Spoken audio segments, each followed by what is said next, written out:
I never thought Amanda and I would last a year.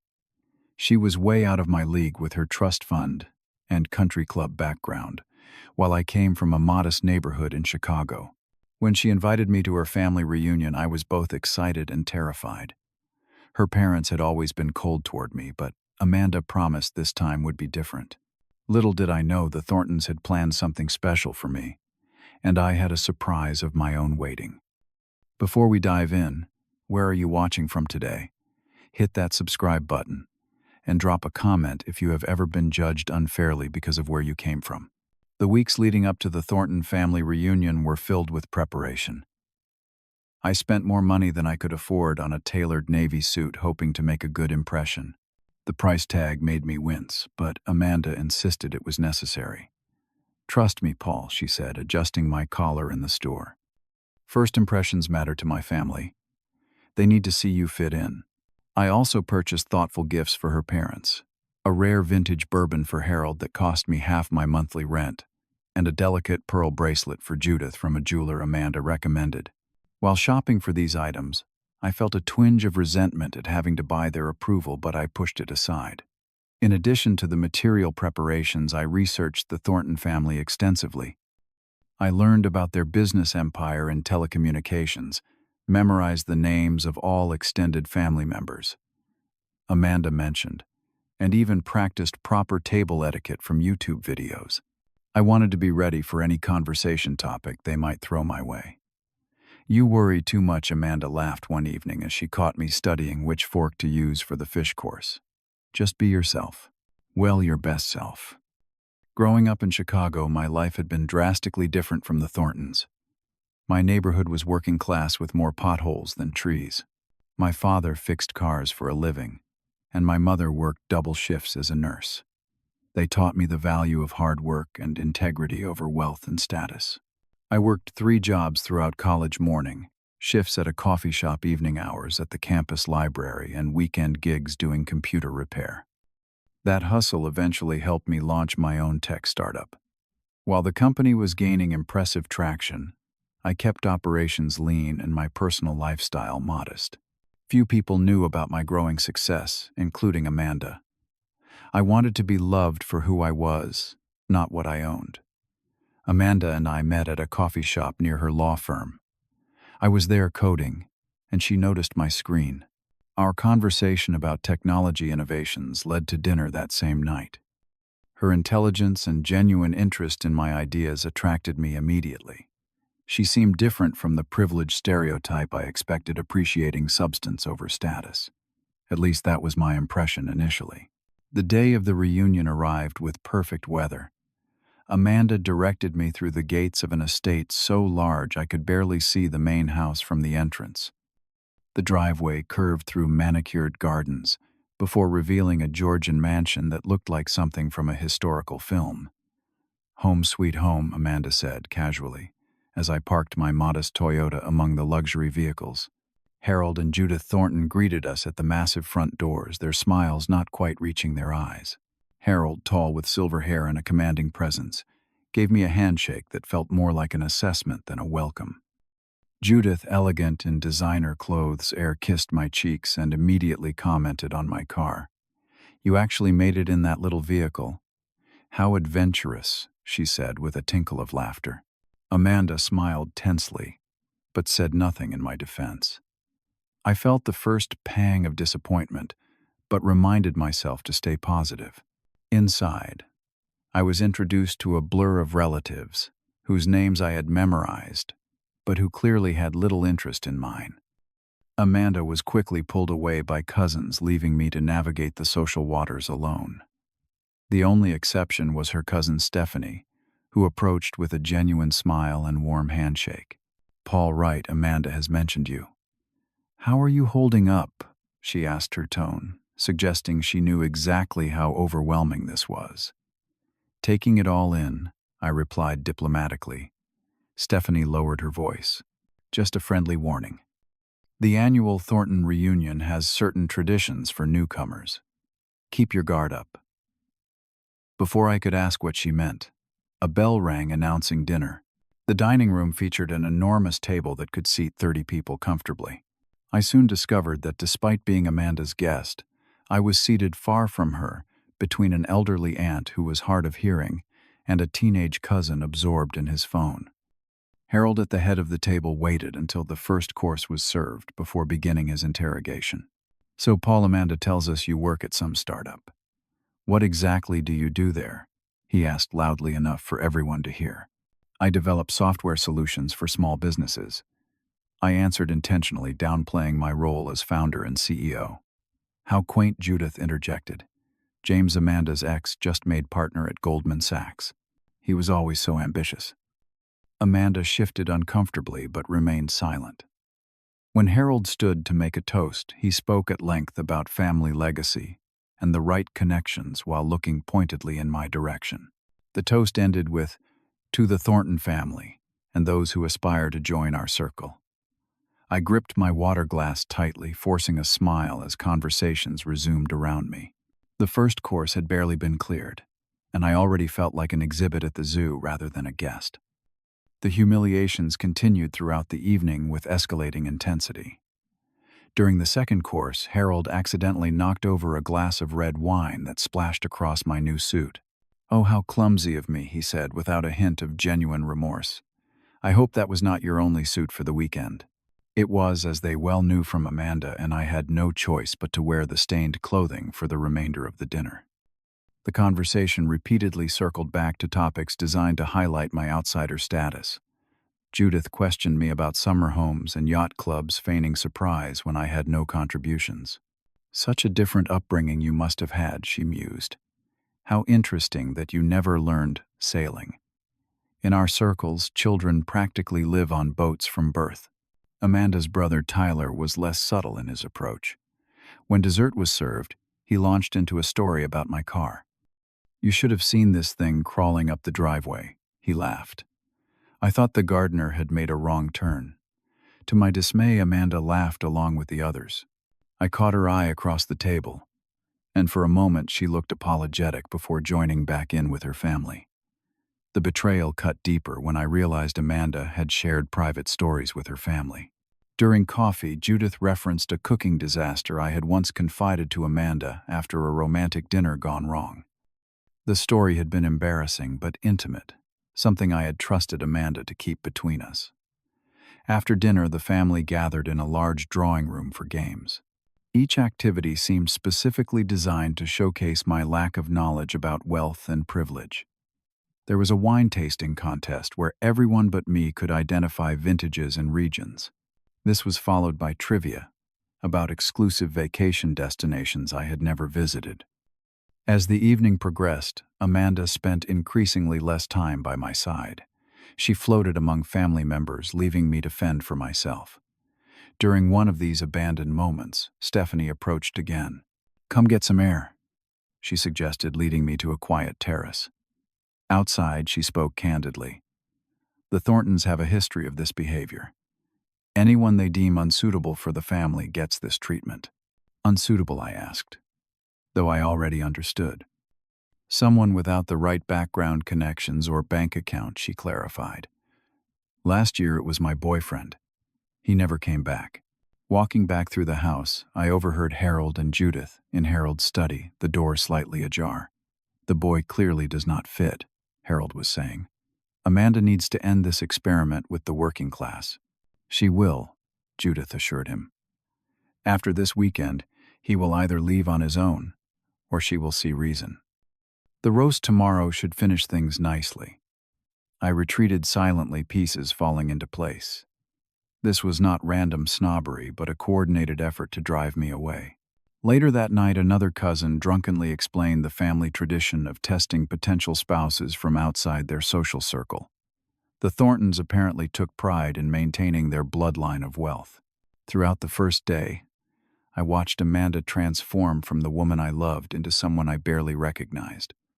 She adopted her family's mannerisms, laughed at their cruel jokes, and seemed to forget our connection entirely.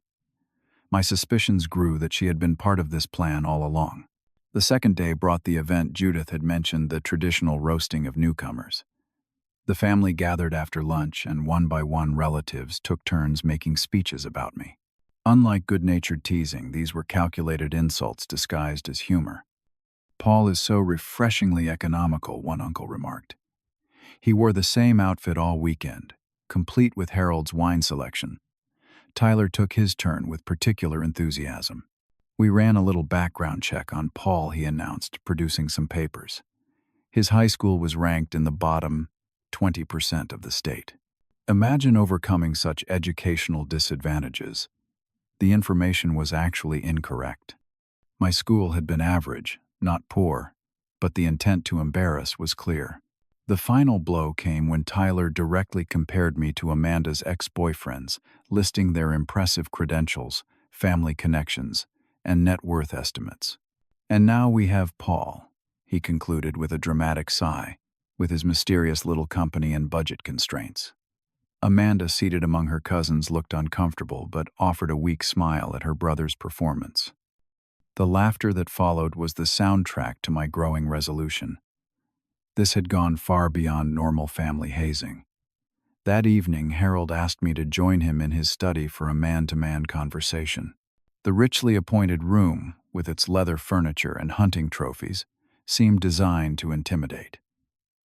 He offered me a drink from a crystal decanter, before coming straight to the point. "Paul, you seem like a decent young man," he began in a patronizing tone.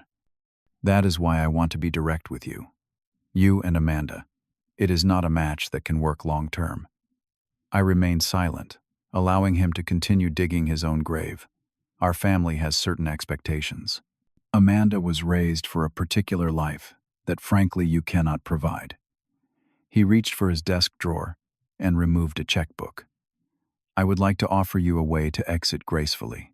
He wrote a check, slid it across the desk, and I saw the figure $50,000. "Consider it compensation for your time and any disappointment," he said smoothly.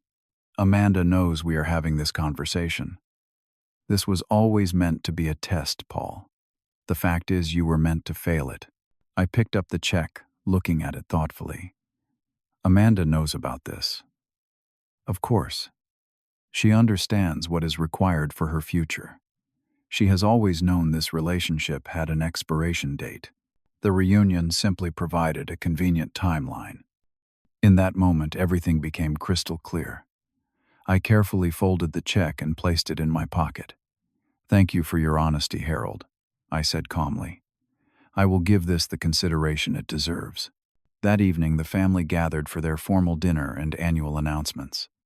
Awards were given for family achievements. Upcoming marriages were celebrated, and business successes toasted. When Harold asked if there were any final announcements, I stood up. The room quieted as I walked to the front.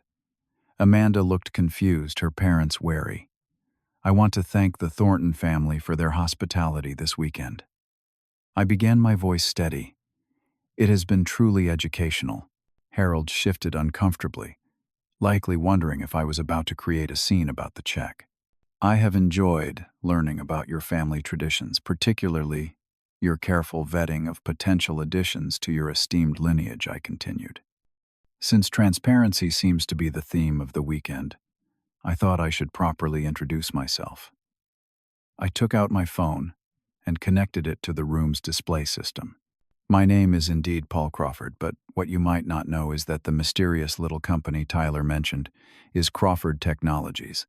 On the screen appeared recent headlines about my company's breakthrough software platform and its billion-dollar valuation. Several family members gasped. "We recently secured Series C funding at a valuation that, well, even Harold might find impressive," I said, displaying the financial reports. "And speaking of Harold's business, Thornton Communications." I believe Harold had gone pale, his knuckles white around his glass. "My acquisition team has been looking at your company for some time. Your Asia division is struggling, and your domestic market share has dropped 12% in the last quarter alone." I smiled at the shock on Harold's face. "That information is not public yet, but our due diligence is quite thorough when we consider purchases." Judith made a small choking sound. Amanda stared at me open-mouthed. "I choose to live modestly because my parents taught me that character and integrity matter more than displays of wealth." I drive a reliable car because it gets me where I need to go. I wear off the rack suits most days because I am too busy building something meaningful to worry about fashion. I swipe to another screen showing the Crawford Foundation's annual charity gala. Our family foundation outdonated the Thornton Family Trust 3-1 last year. We focus on educational opportunities for underprivileged students, kids from neighborhoods like mine. The silence in the room was absolute. Harold was now standing, his expression a mix of horror and desperate calculation. "Paul," he stammered, "there has been a terrible misunderstanding." "No misunderstanding at all," I replied. "You made yourself perfectly clear earlier. Amanda knows what is required for her future, and I know what I require in a partner. Unfortunately, those things no longer align." Amanda rushed forward. "Paul, I had no idea. Why did you not tell me?" "For the same reason you apparently did not tell me this weekend was an elaborate test. I wanted to be loved for who I am, not what I own." Harold approached with an outstretched hand. "My boy, let us start fresh." Obviously, that conversation in my study was a terrible joke. I looked at his hand, but did not take it. "The check you wrote me was no joke, Harold. Neither was the contempt your family showed for someone you believed came from nothing." Tyler attempted to salvage the situation. "I knew there was something special about you, Paul. I was just playing along with the tradition, but I sensed you were different." Around the room, the atmosphere had transformed. Family members who had ignored me now smiled eagerly in my direction. Judith appeared beside her husband, her expression frantic. "You must stay the night, as planned," she insisted. "We can discuss everything in the morning." "Thank you, but I will be leaving now," I replied. "I have an early meeting tomorrow." As the family erupted in protests and apologies, I noticed Stephanie watching from the corner with a small smile. She gave me a subtle thumbs up when our eyes met. I went upstairs to collect my belongings, and Amanda followed, tears streaming down her face. I never knew, she kept saying. "You have to believe me." "Would it have mattered?" I asked. "If I were exactly who your family thought I was, would you have stood up for me at any point this weekend?" Her silence was the only answer I needed. Before leaving, I stopped by Harold's study and left the check on his desk with a note. "Some things cannot be bought. Some lessons are priceless." The family had gathered in the foyer, a stark contrast to their cold welcome. I addressed them one final time. True class has nothing to do with money or status. It is about how you treat people when you think they have nothing to offer you. By that measure, I met very few people with class this weekend. I walked out to my Toyota, ignoring the calls from Amanda and her parents. As I drove away, my phone began lighting up with messages and calls from the Thorntons. I turned it off and focused on the road ahead, feeling a complex mixture of pain and freedom. The days following the Thornton reunion were difficult, but clarifying. I felt the sharp sting of betrayal each time I thought of Amanda laughing at her family's jokes or her silence during their humiliations. I mourned the relationship I thought we had, the future I had imagined for us. Yet alongside the pain was an undeniable sense of relief. The pretense was over. I no longer needed to wonder if Amanda loved me for myself, or if she would ever truly stand by me against her family's judgment. My closest friends who knew my full story provided the support I needed. My college roommate Jackson came over with pizza and beer the night I returned. "I never liked her anyway," he said bluntly. "Too many country club vibes." "You never even met her," I pointed out. "Did not have to. The way you changed around her told me everything." He was right. I had been editing myself, trying to fit Amanda's expectations for months. The business decision regarding Thornton Communications required careful thought. My initial impulse to acquire the company just to fire Harold was tempting, but petty. Instead, I instructed my team to proceed based solely on the business merits, removing myself from the decision entirely. Integrity demanded nothing less. In the weeks that followed, I reconnected with family and friends I had neglected while trying to fit into Amanda's world. Sunday dinners at my parents' modest home became a regular tradition again. My father, still working at the same auto shop after 30 years, offered simple wisdom over pot roast. Money does not change people, he said. It just makes them more of who they already are. My company went public 3 months after the Thornton incident, making headlines and increasing my net worth substantially. I used part of my windfall to establish a scholarship program for students from my old neighborhood. The first recipient was the daughter of my father's coworker, a brilliant girl who dreamed of becoming an engineer. Amanda called relentlessly for weeks. I eventually answered once, listening, as she explained that she had broken ties with her parents over their behavior and wanted another chance. I made a terrible mistake, she pleaded. I see that now. The mistake was not standing up for what was right when it mattered, I replied. I am glad you are finding your voice now, but it is too late for us. Through mutual connections, I learned that the Thornton family was struggling socially after word of their behavior spread through their elite circles. Treating people badly had consequences even for the wealthy. 6 months later, I bumped into Stephanie at a charity event. She had distanced herself from the family after the reunion incident. You caused quite the earthquake, she said, sipping champagne. Uncle Harold and Aunt Judith are still trying to recover their reputation. Amanda moved to Boston. Started over. I never meant to hurt anyone, I told her truthfully. I just refused to be hurt anymore. You did everyone a favor, she assured me. Some lessons are expensive, but necessary. We became friends, occasionally meeting for coffee to talk about her new interior design business. Through her, I met Allison, a pediatric surgeon, who grew up in circumstances similar to mine and worked her way through medical school. On our first date, I told Allison my full story, including my company and financial situation. Her response was refreshing. That is interesting, she said. Now tell me about what matters to you besides work. As my public profile increased with each business success, I maintained the values my parents had instilled. My office remained modest. I upgraded my car not to a luxury brand, but to an electric vehicle that reflected my environmental concerns. When interviewed about my success, I always credited my upbringing and the solid foundation of hard work it had given me. The experience with the Thorntons taught me that true worth is never determined by wealth or social standing. The people who judge you by your bank account or address are precisely the ones whose opinions should matter least. The humiliation they intended became the liberation I needed. It freed me from a relationship built on incomplete truths and brought me back to my authentic self. Everything that happened led me to where I needed to be. I now live by a simple philosophy. Be honest about who you are, stand firm in your values, and never apologize for your journey. The right people will value you for your character rather than your credentials.